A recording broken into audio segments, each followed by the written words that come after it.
استنى بسنتهم وسلك طريقهم إلى يوم الدين.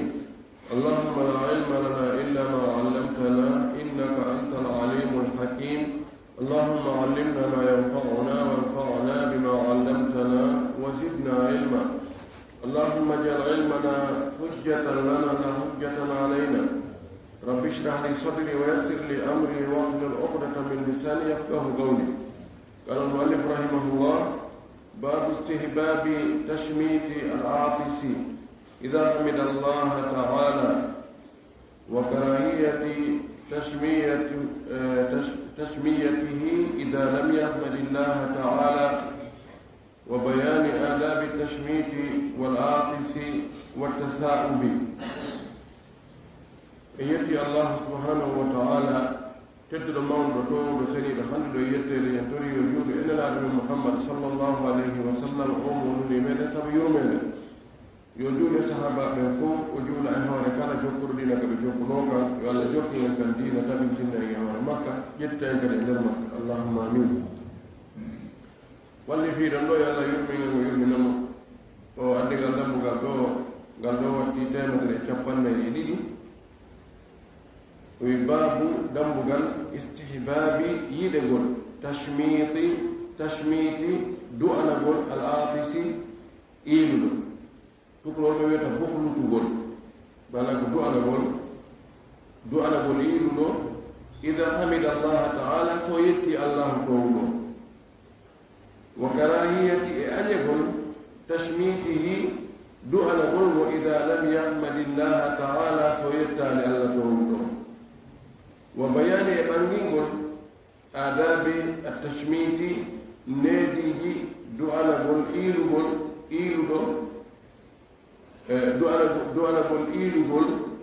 والأطاسي إيلو والتثاؤب إنغاب سنولا نادي وهنو دورانتا إيلو مويلي كهنو هاني ودي mugabi sunnu lakan honno mo hani wala gadam bugal do ko dido masalaji o yewta fi mu to no islam acca kanyo hay hunde juldo on fewno hare no wodi ko hani wadde ma ko hani wulu e memminande kala e deddande kala o addi o hadith do arno on o do wadi temedde jeetati e capanɗe jeɗɗi e jeetati.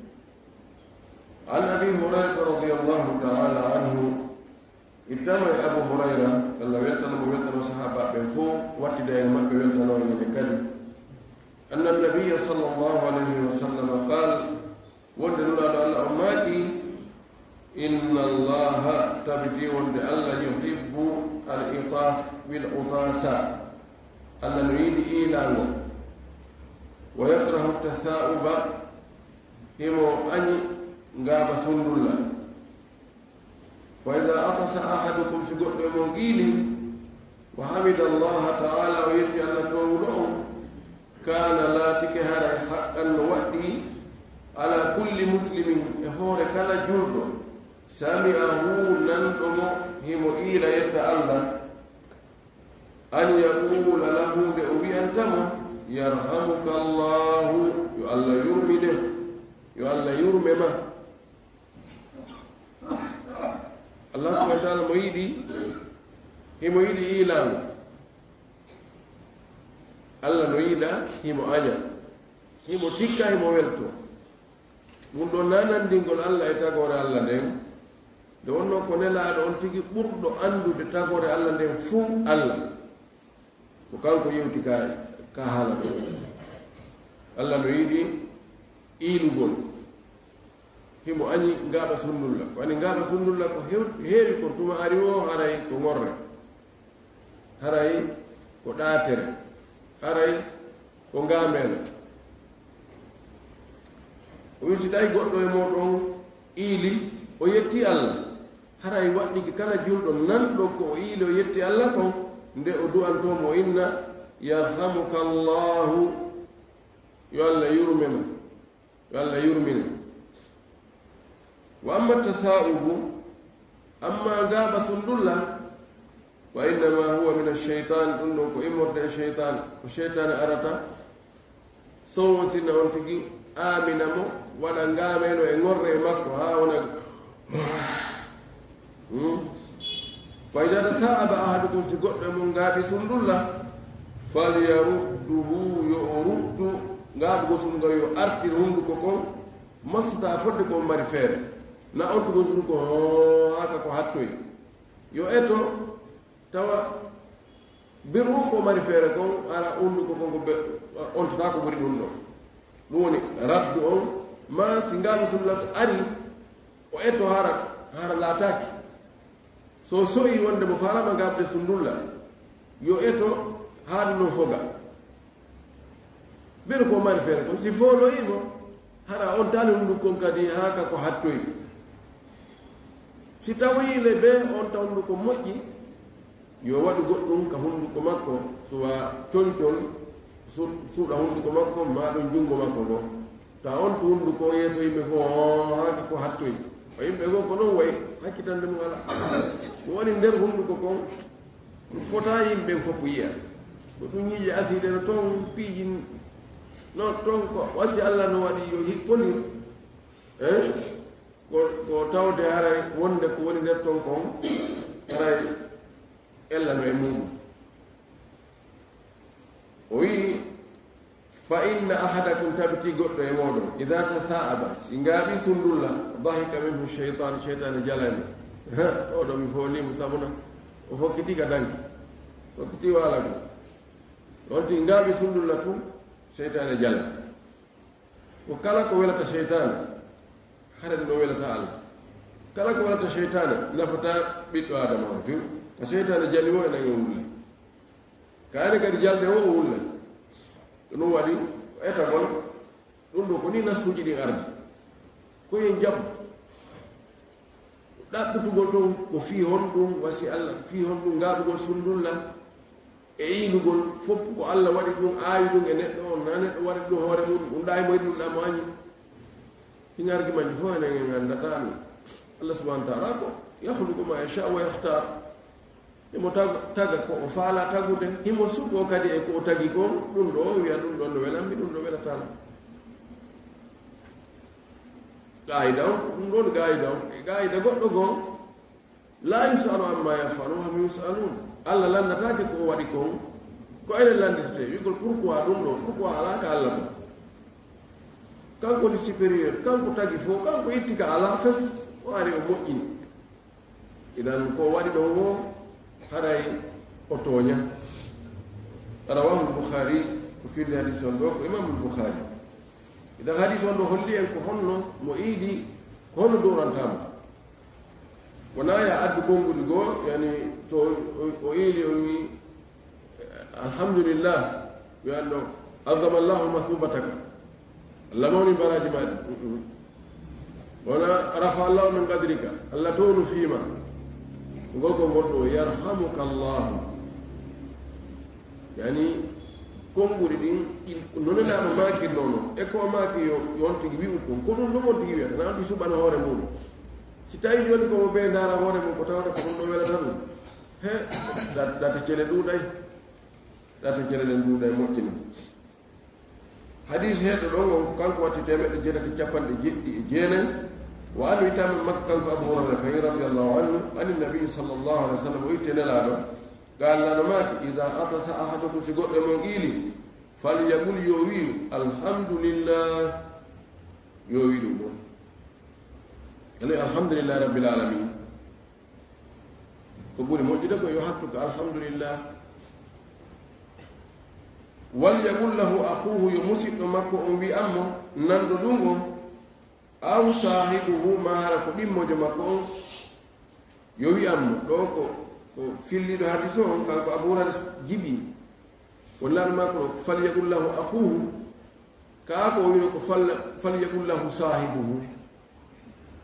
ɓayno o jiɓike o addani konngol gotol tun tataw hara ko ngolanu o adiri ɗinon o inni ko ɗum ɗo o maki ma ko ɗum ɗo o maki kono ɗinon ko mana mum ko goto yo siɗɗo makko on wiyammo yo wondiɗɗo makko o wiyammo mana on seeɗa yo wiyammo hon ɗum ويا يرحمك الله يلا يرمنه وإذا قال له سيودو مسيدو مكو ما ولدو مكو وي أنيمو يرحمك الله يلا يرمنه ودو أنيكمو فليقول كانكو كدي يجاب هندو كانكو إينو لهم هنو هالي جابادي يوي يهديكم الله ويصلح بالكم يؤلفونهم يؤلمون فياك مونهم رواه البخاري ما شاء الله جوني ɗo e nder iilande ɗen geɓe tati yaltiito geɓal allah yaltiito iilu ɗo o yetti allah alhamdulillah o heɓiri baraji ɗo felle on tini yetti allah o heɓay baraji geɓal makko kanko iilu ɗon kadi yalti fahin heɓugol du'a musidɗo makko on wi'imo yarhamuka allah yo allah yurmine yo allah yurme ma fahin o heɓi geɓa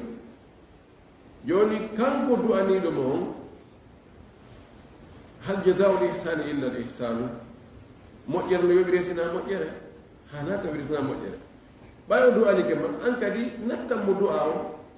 inna yahdikum llah wa yuslihu balakum kanko kadi tawaɗo ka iilaɗon o kanko kadi o heɓi keɓa yo allah fewno yo allah moƴƴin fiyako mum o si ɗum ɗo allah jaɓi oɗo duwa haray haajol ɗum feewi ɗum idan ko ɗum ɗo woni ko haani ko wonande iiluɗo e tawaɗo ka iilowon iili ɗon حديث هذا دون كان قوتي تمت جيرة جبل جيرة وعن أبي موسى الأشعري رضي الله عنه قال وي سمعت رسول الله صلى الله عليه وسلم يقول وي من أين لا الله وماك إذا أطس أحدكم سيقول مغيلي فحمد الله ويتي الله فشمتوه دؤنيم يمرون فإن لم يحمد الله سو يتالي الله فلا تشمتوه تقول دؤن مدي o jonta Allah gebal makko nga ono gadda jontumo gebal makko nga oɗo Abu Musa o wi minani laɗo maka ɗum ɗo de wonde si goɗɗo yiini o yetti Allah ono wonɓe ɗo ɓe do'anemo innamo yarhamuka Allah kono so yi to o fanki yeɗo ko ɗuma ko dungo fanke o yettali Allah ala ko duwane hadis heɗo ɗon o wanko wati temeɗɗe jeetati e capanɗe jeetati e goo wa an Anas itama Anas bin Malik radiyallahu anhu qala o wii atasa rajulani inda nabiyi sallallahu alayhi wa sallam worɓe ɗiɗo iilino ka nelaɗo no tooli mo tolode e yimɓe ɓe ɗiɗo ɓe iili ɗon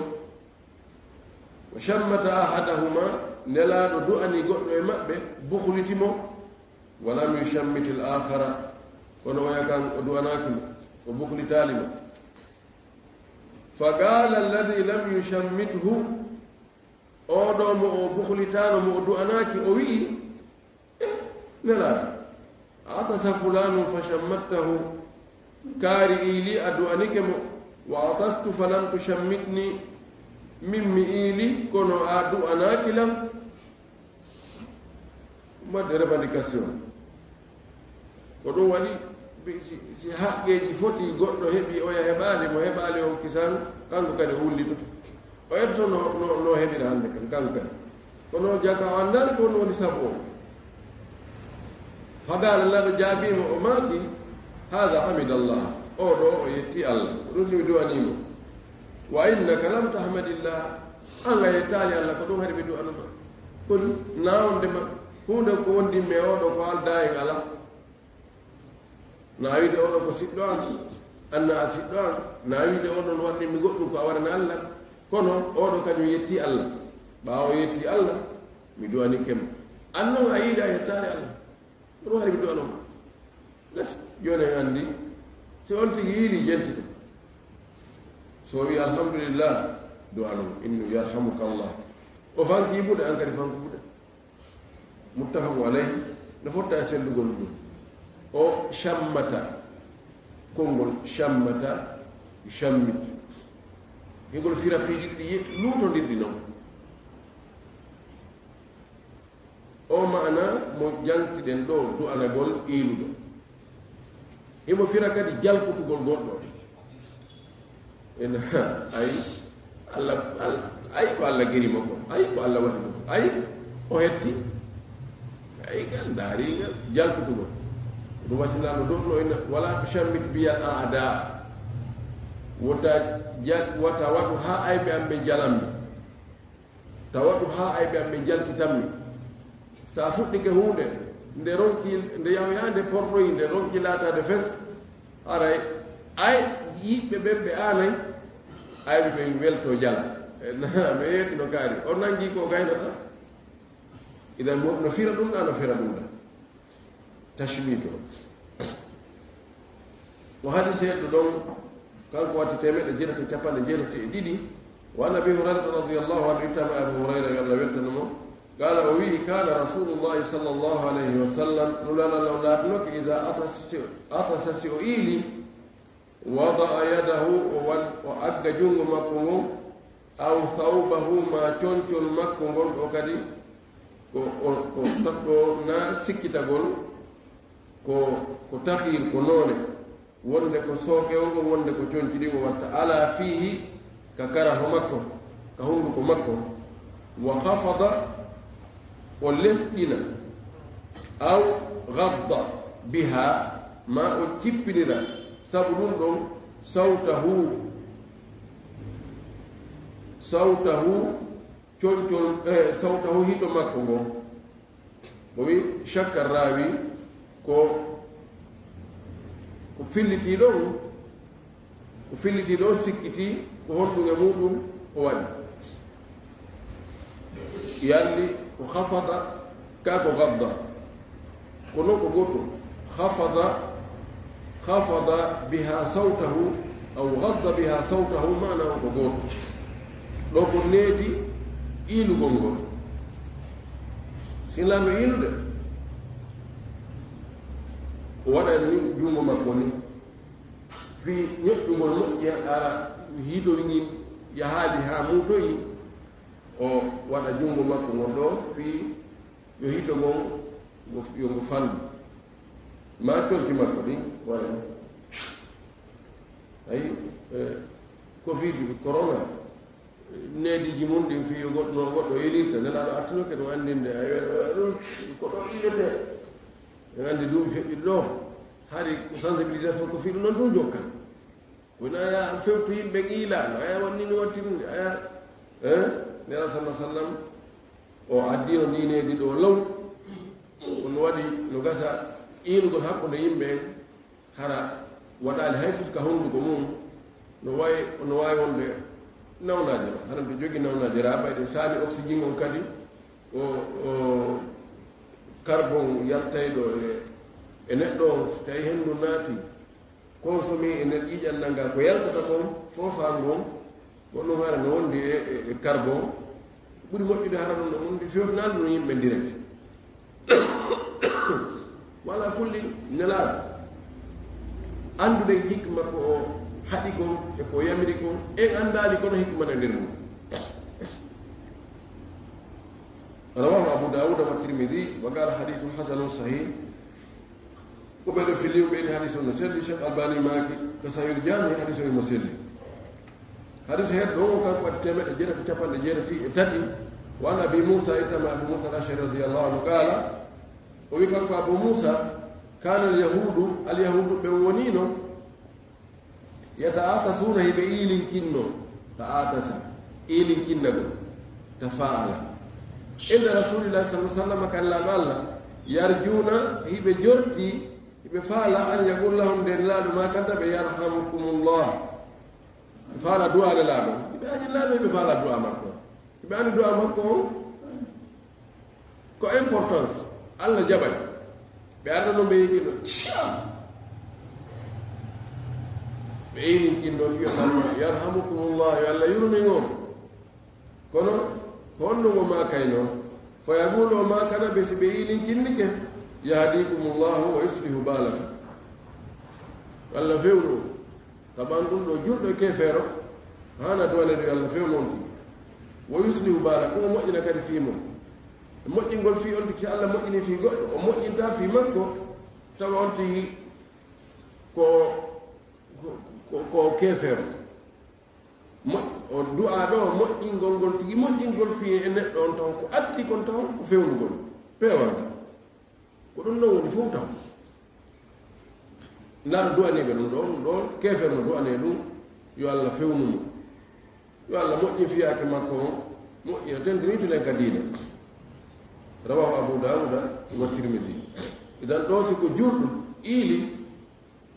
ani buyɗo ko ɗon woni e yaarude ɓaawɗon ko ni andirde si on tigi sure alhamdulillah eto yaadikum la wasliu baalakum siko juulɗo naana mbiɗanta siko juulɗo ko wiyamo yarhamuka allah tawi ɗum na juulɗo innimo yahdikum la wasliu baalakum روى أبو داود الترمذي وقال حديث حسن صحيح ونقول موجود باي كونون لا غيرنو في كان يهديكم الله ويسر بالكم ونقول ودعاء مودو كونو ونقول ko ilu do duitan to duitan dum do wala fekkir non duitan dum do ilu do e duani do mo hadith sakati don do taba hadith mo selbi no إمام الترمذي ويرنو شيخ الباني لو توت من قصة سنن أبي داود ويحدث عن مسلم حديث ساكتي دون دو كان قد تيمت جيدتي تشابر جيدتي إنن وعن أبي سعيد الخدري اتام أبو سعيد الخدري رضي الله تعالى عنه قال ويكان أبو سعيد قال رسول الله صلى الله عليه وسلم نولد على أماتي إذا تثاءب أحدكم سيقول من غابي سندولا فليمسك بيده على فيه يو نانغير جونغو ماكو غو هندوكو ماكو كو معناه يو اغو جونغو ماكو كا هندوكو ني فإن الشيطان يدخل تبتيون الشيطان ناتا كا هندوكو سونتيغي اكيلو دي ها وانتا هندوكو دو شيطان دو ورا طيب شيطان نو الله وادي نو شيطان جيدي ka tagudi maɓɓe no serti enen e tagudi men ndi enen goɗɗo wata natude hunduko gon hoddi yaadi hunduko o waya kadi fardi o kono seytanaji ɗin kanji ɗi wawi waɗde tachakkud ɗi wawi waylade wonta ɗum wonta ɗum ɗo wonta ɗum ɗo wonta ɗum daɗa ma kanino e nokku go wi cheytan no doga e ɓanndu mum ɗum wona ƴiiƴam mon ɗan dogitta noon ka ɓanndu mum ɗum wawi wonde wata hennu wiyete ɗum wa mo wawi waylade piijo fof o naata nder toon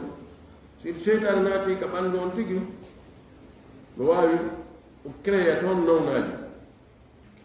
mo wawi créede bonnugol haqqille on tigi on tigi wona yano faɗɗe Allah mo jonni mo doole kanko seytane so tawi Allah heedani hakkude ma e makko mo wawma lorrude mo wawma tampinde ko ɗum waɗi sono moolo Allah nde bona seytane audu billahi min cheytani rajim ko waɗi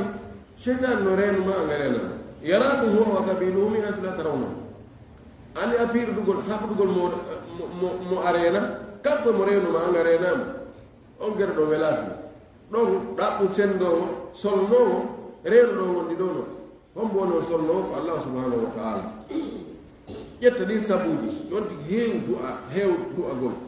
heewtorogol Allah dandu mone seytane on tigi woɗɗito ɗin lurtude ɗin inchallahu Allah dandayo bone seytane ji seytane ji no soñji yimɓe ɓen e cende ɗen fof ka ɓalli maɓɓe yalla dande bone seytane ɗum ɗo neɗɗo so ngaaɓi so ndulla wota on to hundukon tumi no kaani kadi manzar on darande ren no kaani neɗɗo labaɗo fewno kam ngaaɓi so ndulla ko on jogi ngari ono hundukon so wontiki haa hatti wallahi aɗa ngari no tawti noon kollaano maaki ɗo ko seytane naatan o hadis o ko fillimo ko imam muslim en torki Allah subhanahu wa taala yalla faami en diina kam faamu selluɗo o acci ken kadi gollitirgol o jaɓanen golɗen koko danda e mone ɗi seytaneji e bone kala joom bone ka wonto waɗna moƴƴire ɗi fof wa akhiru dawana an alhamdulillahi rabbil alamin wa sallallahu wa sallam wa baraka ala nabiyyihi al amin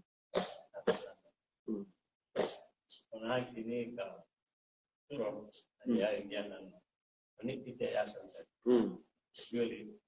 no ko joli ay salmina to in indiana no je ma mo ni na joli ko be ni ma asi so ko sansa kono lati ni ma mo ni joli ke en jula ka ke la no be mari wa ko dar sa badas ma ngi jere salmina to be na da ko no jara ay belo be maki do hanki wani ndiyan na jiwnu no ha afta futuro ha fika dangare no tabi juri don no bay jura mo futuro salmina ma ben ha ndiyan no je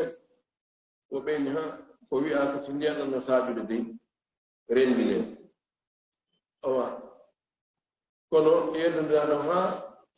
wi'uɓe yo rendine ɓe ɓay ndiyananno ka weeyo ndiyananno ka kammu ndiyana ka kammu ɗawo ɓenno hooli ɓe rendini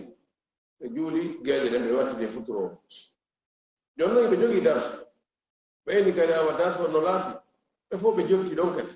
e wonoɓe ka darsu ɓen ɓe naa fof janngo ɓen ɓe jofti ɗon ɓe janngi anndande ɓe gayna ɗon hara e geeƴe ɓe ngoni hara ko non nde ñaawora taw yimɓe ɓen torki Allah subhanahu wa ta'ala Allah ɓeydu yiɗugol diina kan e wakkilagol diina kan ka ɓerde men kono ngaamene gonno ɗum yimɓe no aami haa feƴƴi sabu ngaameelo waɗa jooni moyen de rew ko fanɗi wo ko fanɗi ɓeyna ma renndine no renndine tun no renndine est ce que ɗum huɓɓay ani ndungu kala ka tawata ndiyan no duule no ka kammu ɓeyna yo renndi wona ɗum no ndey nelaɗo renndiraali noon tun haray sharti ji ɗin fii renndingol hawtugol hakkude waktuuji ɗi ɓay ko yalɗugol e lasli o ko wonde julde ɓe julde no mari waktu muɗum ko ɗon juulete taswanta ko wi inna salata kanat ala almuminina kitaba mawquta tabti wonde julde nde e hoore julɓe ɓe ko nde farnide kono ko nde waɗnade waktu na fewne kawde i faala mo tuo julde ɓayna o chiyaade jooni noon ndaarugol e alhaaliji goo yantayɗi hara e ɓitteede no woodi Allah subhanahu wa ta'ala newni wonde waktuuji goo yo hawte hakkunde fana alasara ma hakkunde futuro e geeƴe kono no waɗana ko siko alhaaliji goo si ndiyan no saajude ɗo yiɗan saajude fiilan no sella ka renndine wota en ara e leydi an juulen futuro ooten arte e leydi an juulen geeƴe yo leefu gon wonde woote maɗa ƴiwni ha en ɓattike fellutude ɗo e geeƴe enen no wowiri noon si ɗan wayini ɗan ara ɗo e geeƴe aada no yaari fayde ɓattike wonde pellel ɗo kadi imam malik no maaki ni no wawi renndindirede li almatara mutawakka taññinaɗum ara o ɓeni o ko si ɗan arde fof ɗo yo yimɓe watta hina mouradu moƴƴuru en wondigo ko raaɓidiray ɗum jooni nokke e kawte men goo renndingol ɗum kamɓe ɗum naa e hunde ko fayda diina kan ko ƴettiraa sama kala mo ɗuuɗe muɗum ha ka ɓuri ɗaatirde o ɗon dogirte jooni noon fayda raaɓaaɓe ɓen ɓurii fayda raaɓiɓe ɓen e nokkeeli ngol ɗum ɗon ɗaynugol hoore mum sontigi juuli o renndini futuro e geeɗe tawi sarti ɗin timma o ɗayni hoore makko julde juulataake waktu ɓayre o hewtaali so wonaa hara ko renndingol hara kadi renndingol ko sartiji mum ɗum timmi kono heedi ɗon ko heedi ɗon so tawi on tigi no anndi o wontay ka juulide ɗon haa geeƴe ɗe yona ɗaganaki o kaw renndina hay so tawi sartiji renndingol ɗi no timmi hay so ndiyanna no ardi so en anndi yo jogii darsu enen wonoɓe ka darsuɗon ɓe haa geeƴe ɗen yona enen ɗo nayi renndi ɓe tawa toon ɓe alaka darsuɓen ko hootayɓe ɓen non no wawi renndini kadi no wawi juuɗe renndini kono si a renndini hiɗa anndi a wontay ɗon haa waktu ɗimmo on hewta si o hewti kadi a filli ɗum idan kamɓe ɗon harayɓe haano noon fillitaade kaɓe renndini ɗon si ɓe wonti ɗon ɓe janngi ɗon haa geeƴe ɗe yoni hara no wadde kadi be juul gajede ko wadi illa wanno do ha be rendi on illa yi illa on yi al hukmu yaduru ma illati wujudan wa adama nyaawore yaade illa mungo sabu mungo si sabu on ala nyaawore ne ngala si nyaawore si tawi sabu ngari nyaawore ne ngala ara ko dum woni ko to kala la hono ngi sawaba wa billahi tawfiq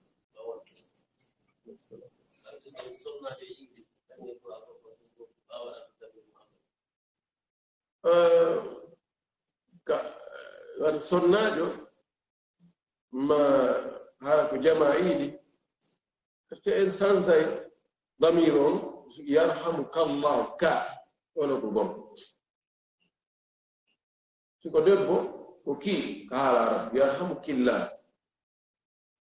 siko be dido yarhamukum Allah don won be no foto siko rewbe yarhamukum Allah siko worbe yarhamukum Allah yani il damir bi sanzete karamo ko be no yeddo no wodi wibe sanzata ko pede ko gorko yarhamuka Allah ko debbo yarhamuka Allah wadi koni ngala mati qul lahu yarhamuka Allah o wi adi sitawi non ko debbo ko yarhamukillah sitawi ko jama wi yarhamukumullah wi adu ko wi tum do windo wi yarhamuka Allah يبقى ظاهر اللفظ سند على سند يقول الله وبينه بايكو فليقول له اخوه ari ko holli wonde ko do ko faali ko hakkunde gorko e gorko ci san fi carriera ko san wala kulli mi hebali tarjih ko tawata ko dum do hollata wonde ko gorko kongol pour sellude son tigi santi damiro yarhamukillah ala illa alami so wadi damir yarhamukallah no wala siriyum yarhamukallah wala wobe no wi ay kajulu go fure damiro la yasan no ardino do adi no ardino ko hadith ko ya dorno be no ko ya sanzu watta mo gafare manda inshallah be la ko masala o dara ko no hado taw ko mi ko ya sugina kurambawo beeɗo naɓna masala mi nara so tawi woday ko on ɗum ɓuri yiccinde so ɓe galiji goɗɗi goo haari mo ayyida ko billahi tawfiq amma soko boobo ara ko boobo iiri siko boobo kañum wawata du'ade kono noon ede warmo du'anade kono kala sili boobo mo gayru kalla hay hunde karamol ala ko jokki ɗum ɓay joni yamirore nde wigol an iiluɗo on ko ya yetto Allah taw ɗum ɗon fewta boobo kanko o yamiraka ɗum mi yaali konguɗi karma ko ɓen ɓe woni so tawi ko boobo iili kanko ma kadi ko ɓeynata joni mo gaabisuna ɓen a'udhu billahi minash shaitani rajim boy so ɓe gaabisunduna ɓe wiyay ɗo a'udhu billahi minash shaitani rajim mi yaali ɗo ko windide ko gonga lalmaki iilugo ngabgol sundulla koye cheytane jeeya kono o wolaari ko honɗum on tigi waɗata wolaari ko honɗum tigi waɗata ɗum noon aɗa créa ngol hoore mum ni tout ɗum mi yaalni billahi kono salmingol ta sonna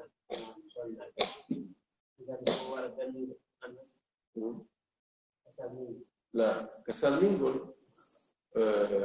sayis ko sonnaɓe on tigi tawi assalamu aleykum wa rahmatullahi wa barakatuh fiyon ɗum sonnaɓe on wonde malaika wonde kiraman katibi e yettami ɗon ɗo warata fuu kanko sonnaɓe on e malaika ɓe ko woni fof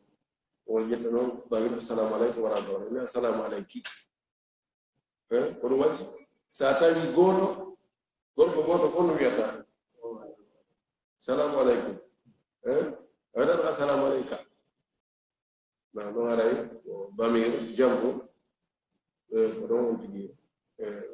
salminta worɓe o rewɓe o gorko gooto debbo gooto wabillahi tawfiq